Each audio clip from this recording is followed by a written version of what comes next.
hara mai e te iwi and welcome to another episode of Inside Netball, a podcast dedicated to he kōrero poitarawhiti netball chat, both here in Aotearoa, New Zealand and around the world. Ko Ravinder Hunia tōku ingoa, and joining me on the panel today, former Silver Ferns captain Anna Stanley and Sky Sport commentator Jenny Woods. Hello. Kia ora. Wahine mā, we have some interesting kōrero to have today.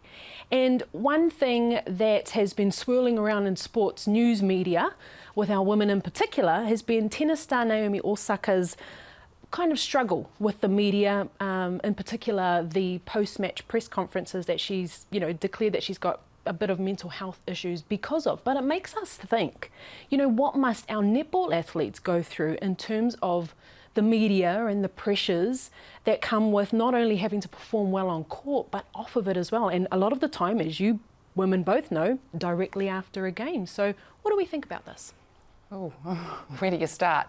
Well, I think there's no doubt about it that if you're an athlete or a successful business person, no matter climbing the top of anything to be successful, you need to have mental strength, you need to have resilience. But I think, athletes can battle, and I think with Naomi Osaka it's obvious that she's been battling with her mental health, and that was one of the reasons why she didn't want to perform the press conferences. But I think the more we shed light on mental health and we accept that it is normal and it is okay to not be okay, because you look at our athletes, they're so heavily scrutinised these days. They're playing at the top level. There's expectations, there's rankings that they're wanting to get. They're wanting to, win certain trophies, and I think it's okay for them to feel the pressure at times and to then, as a result, not be okay. And I think if for the likes of Naomi, if she needs to have a break, I think we need to. Who are we to judge and say, well, what's wrong with you? I think let her have that break. She's obviously battling.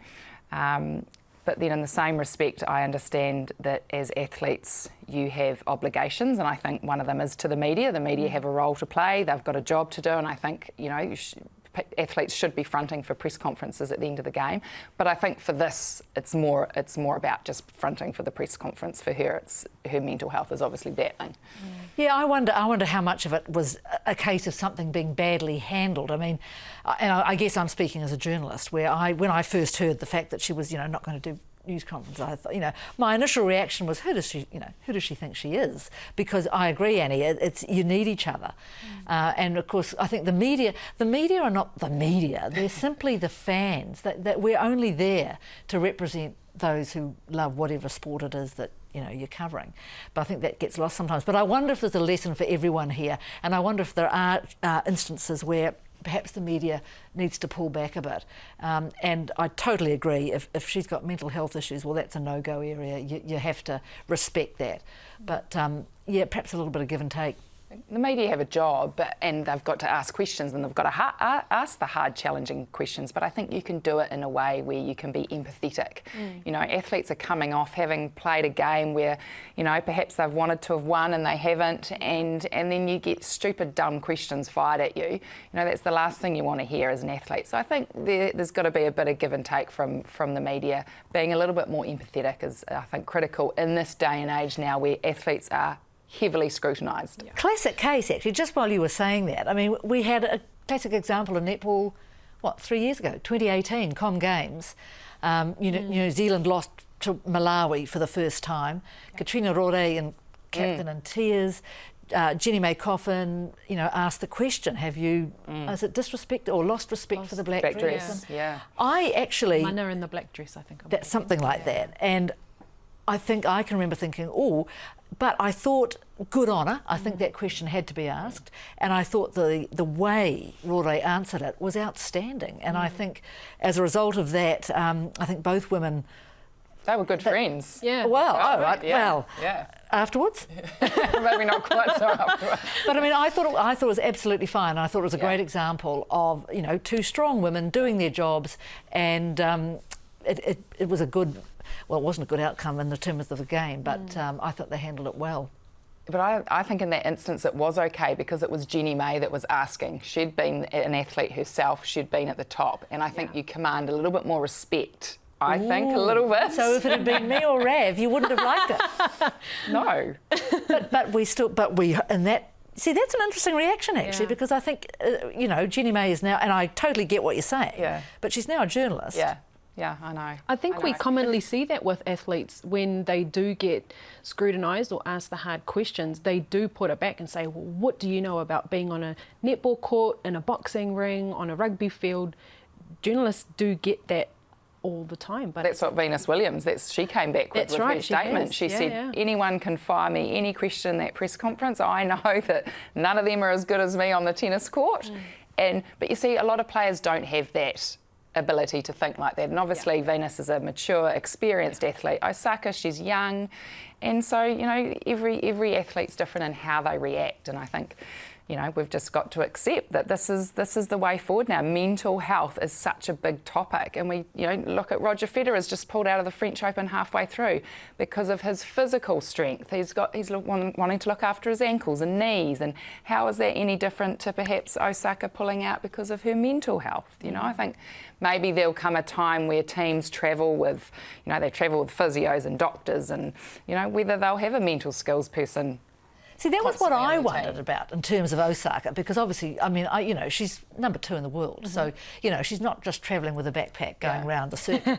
So, you would have, I must admit, I had assumed that she would have a decent team behind her. But the other thing it made me wonder about was, going back to lockdown last year when we had the 1 p.m. news conferences and they became appointment viewing, and I certainly looked forward to them, because for me they were almost like a bit of sport, because you could see how it all panned out. How was the match going to pan out? Well, that's right. Who's going to win?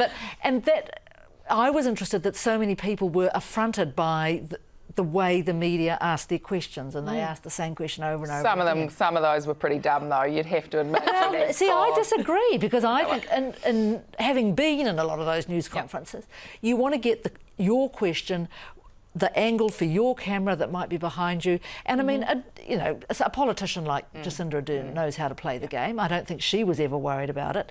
But I think it was more a case that the public weren't used to seeing the raw product. I don't think the New Zealand public were used to seeing how media actually works live on television in that sort of a situation, and they were like, it's trying to mimic what's happening in America, when actually you go to a cricket presser, you go to maybe not so much a netball presser, but those big international cricket games, rugby games, football games, that's exactly how it plays out. So I think everyone kind of got a shock to know that this is how it rolls out, and how do people who are in front of it deal with it professionally and, keeping your mind in check and not. Poor old Ashley Bloomfield. He said that he battled it at one stage, that those press conferences were getting to him, and he needed to have a step back and have some time out, because it can be quite confronting getting those questions thrown at you. But I guess that saying, in a world when you can be anything, be kind, you can still get the challenging answers, I think. Right, yeah.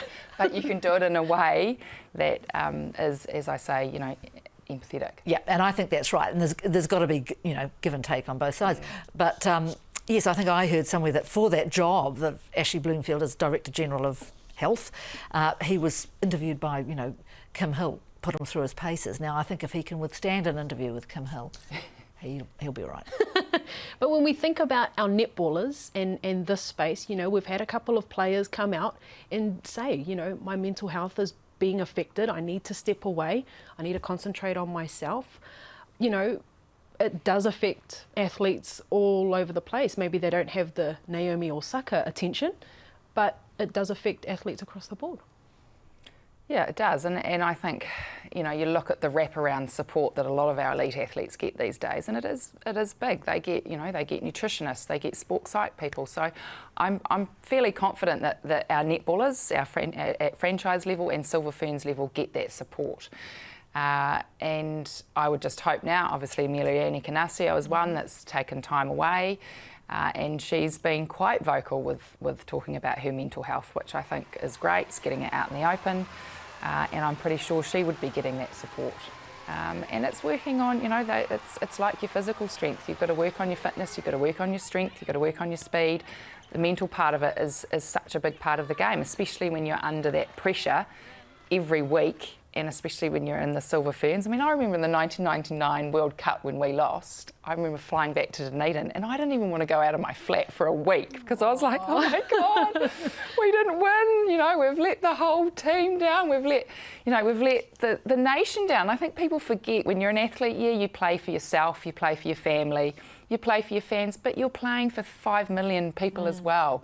And when you don't get the result you want, that can hit you hard. And so I think we've got to, have the support now for players. And we live in a world now where they're scrutinised to the nth degree. You add in social media and keyboard warriors vilifying them, and that's just another level. So, I think it's a real area that we can do better. But I think, the support is there. That's so interesting. Yeah, I was just thinking, because at the moment, of course, we're on such a high, aren't we? Because we've got them all, the World Cup, the Youth Cup, the Constellation Cup. But of course, there have been those other times when, it's way down there. So I guess for every bit of euphoria, there's that downside. But I agree.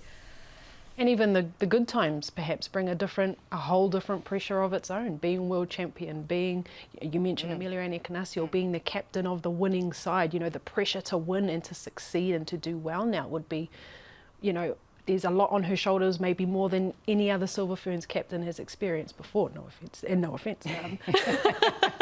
Well, the old saying, it's harder to stay there than to get there. Exactly. So, to go to a World Cup and try and retain it if you'd won it 4 years prior, that can add another element of pressure. That's a point, actually, because New Zealand hasn't done that, has it? No, We've never successfully defended it well. There we go. Yeah, there you go, and that's something that we're working towards.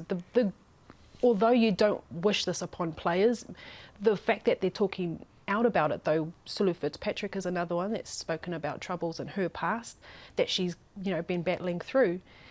When the younger players come through and they have these role models who make it okay to talk about, must give them even more strength and mana to feel stronger about themselves being quite normal in this in this ANZ Premiership environment as well. Yeah, totally agree, and I think you do. I know myself. I just have huge personal regard for women who have gone through tough times and stay at the top or get to the top. Well, so in my other job, other than my Sky work with Sky, I actually teach a mental health resource at a secondary school in Auckland.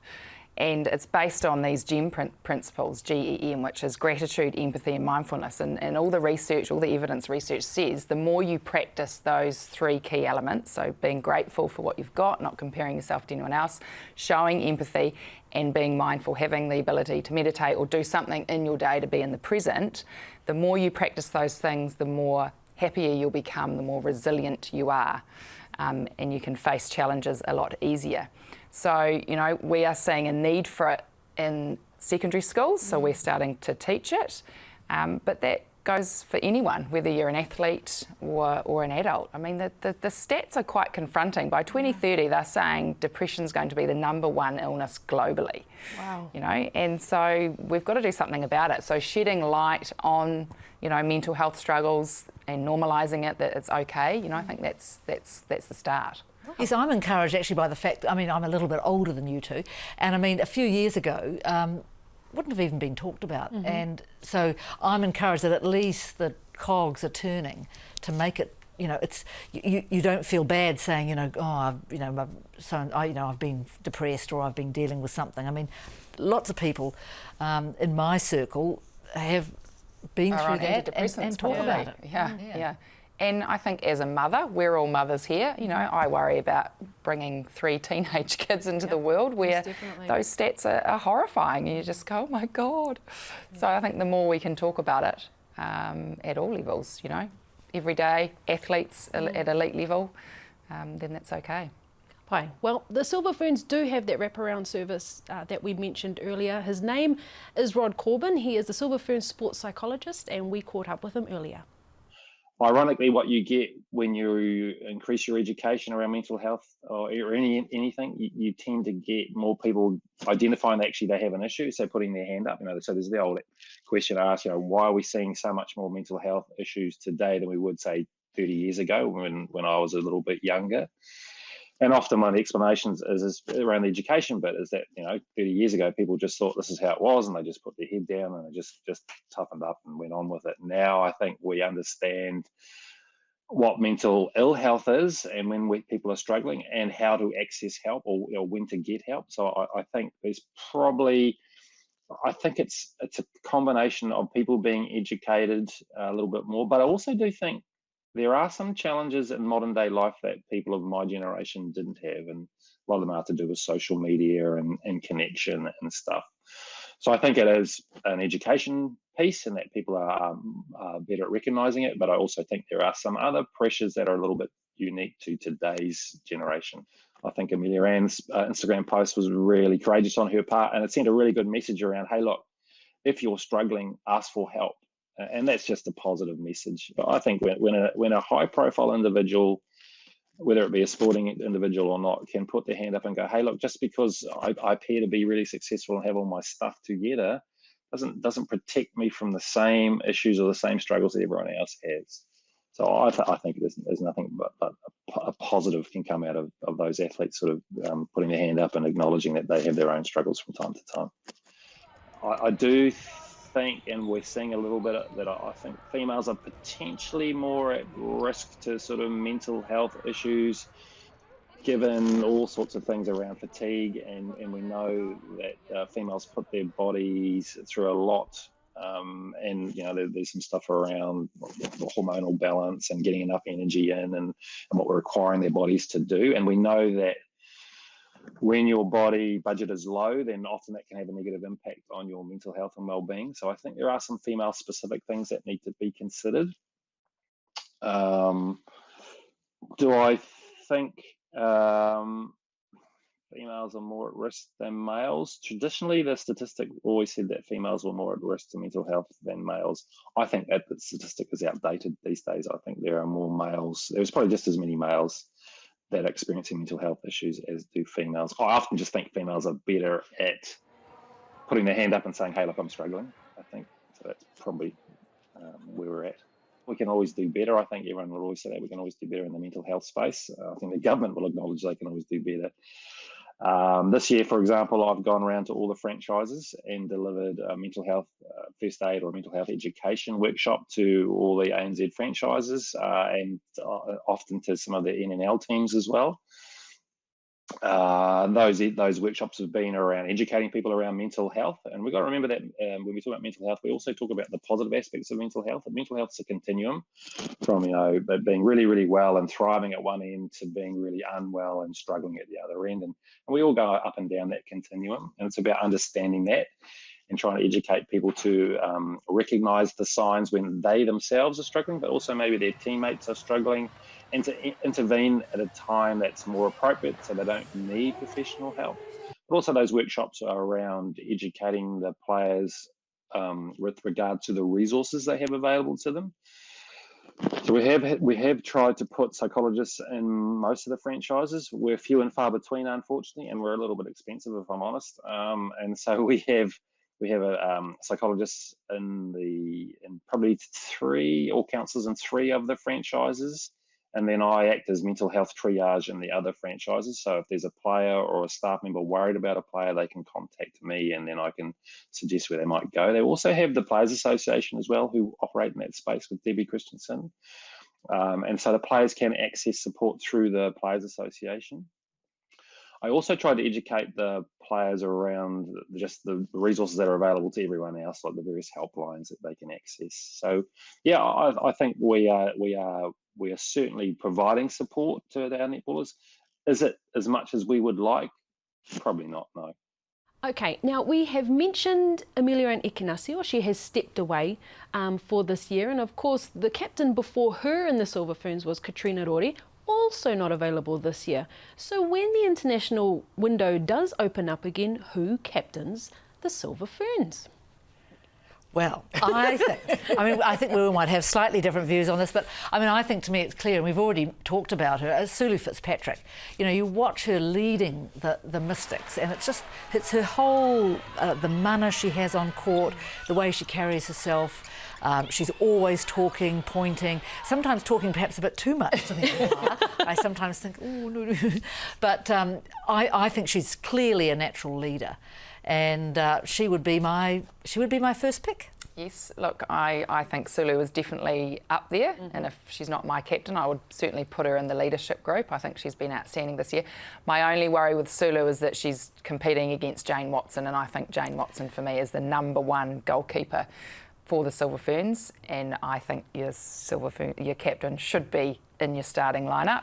For me, I'd put Gina Crampton in there. I think she's had one of her most outstanding seasons, a shift from the Steel to the Stars. I think that's really injected some urgency into her game, and I think she's been playing her best netball. She's not the captain of the Stars, Maya is, but I don't think that's a real issue at the moment. She's part of the leadership group in the Stars. I think she'd be a starting lineup for the Ferns. So, yeah, I'll throw Crampton in there. Yeah, well, see, Emilia and Ikinasi was not captain of the Pulse, and she became Silver Ferns captain, so I don't think that would be a factor. And I think you forget how long Gina Crampton's actually been in the Silver Ferns too. Anywho, Sulu Fitzpatrick. Yeah, she's. But who would you have? Who would I have? See, this is me trying to sit on the fence and avoid the question. But I'd probably go Jane Watson. I don't know what it is about defenders and how they can orchestrate. Well, he used to be mid-quarters once upon a time. He's conducting traffic through the middle. But I just feel like the way Jane, conducts herself on court, she's another one that she's very vocal, isn't she? She's very vocal, often has conversations with umpires as well.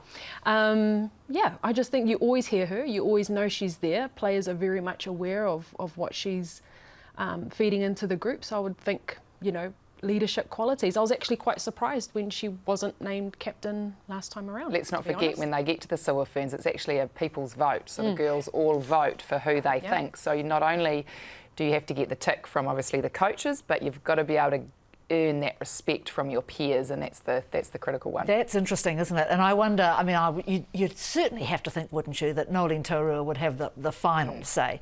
But I get what you're saying about, Fitzpatrick needs to be on court, and she might not always be, but you could always shift Watson out to goal defence to accommodate the captain. Well, you could. We could at the moment, because we are battling for goal defenders. Well, that's right. And Either one. And it goes back to that, we were talking about playing top sevens the other day, and when those 3 defenders went through the Constellation Cup, they were outstanding. They just sort of jiggled them around a bit. But I think it comes back to that leadership group, doesn't it? And if you look at the players who would be on court anyway, and I totally agree about Crampton. I think she's been magnificent. And Maya Wilson, you might well have Sam Winders in the mid-court. You're going to basically have all those franchise captains. So you're not going to be short of some leadership. So I think that'll be how they get around that. And we've talked about mental health and the struggles. You've got to, it is a big job being the captain. You have got to front. You're away at World Cups. You're in front of the press. You've got to pick someone that can handle that pressure, can talk to the media straight after a loss. Here's an idea. They could have turns. Oh no, Australia did that. Didn't work. That's right. Actually, who is their captain?